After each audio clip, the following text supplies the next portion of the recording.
service of agency. It's What do you, when you hear that, how do you hear it? Well, it was amazing because I did not say that. They came up with that all on their own in planning Renaissance too. That's great. And I will be opening it because I've now gotten the voice, the context for this voice now exists in that community of people. So communion is to me the union with the source of creation. Mm-hmm. Joining with the essence of my own being to express itself in, it's really the intention of creation as it could come through me as a person or you as a person in action in the world.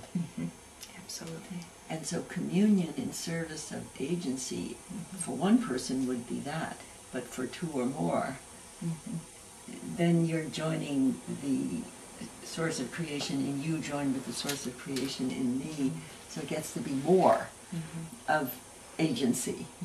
And then the agency comes out more synergistically than just unique activities.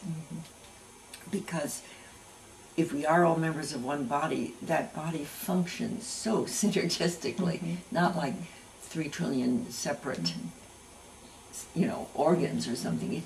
So it's the nature of the divine process of creation manifesting. Yes. And this is why the sacred story of creation is so important, because it's the story. It's our story, it's my story, but it's our story and it's the story all at the same time. It's the context in which all stories are told, and it gives meaning to it. We've been living out of too small a story, and that's where all the divisions come from, because we're trying to establish an identity for ourselves culturally, religiously, just as that, as a culture or a religion. So in order to do that, you have to identify who you are over against who somebody else is, so you can make the distinction. But if your identity comes out of this whole story, then you're simply contributing your part to the whole.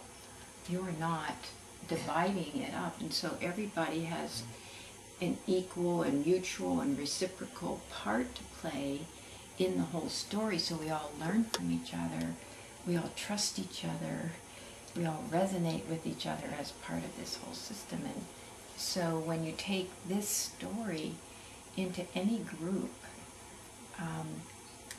I think this is where the energy comes from, is that you take time to really know the story. And your description of our story is a birth. It's a birth and a rebirth and a rebirth and a rebirth and a rebirth. So it's a continual rebirthing all the way through. And just think this keeps going. and it keeps going. And now we're at the point where we are conscious that we're participating in this. So we can look at this. That's conscious evolution. Yes. So we can look at this whole story now, and we can see, well, when was I born? Well, where and when were you born in this story? Just here? No.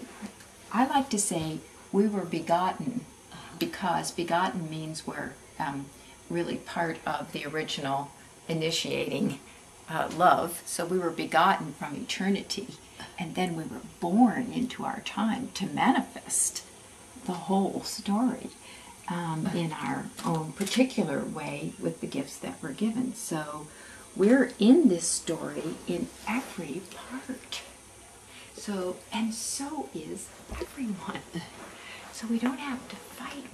And there's a great diversity, multiplicity here, and that contributes, that is actually a manifestation of the whole. And so rather than, I love Sri Aurobindo's idea that it's not about making the many one. It's not about becoming uniform in some way, but allowing for the one to be many, allowing for the diversity instead of fighting for it and everybody has to be like this or like this or like this, but looking and really recognizing and celebrating in that diversity the manifestation of the whole.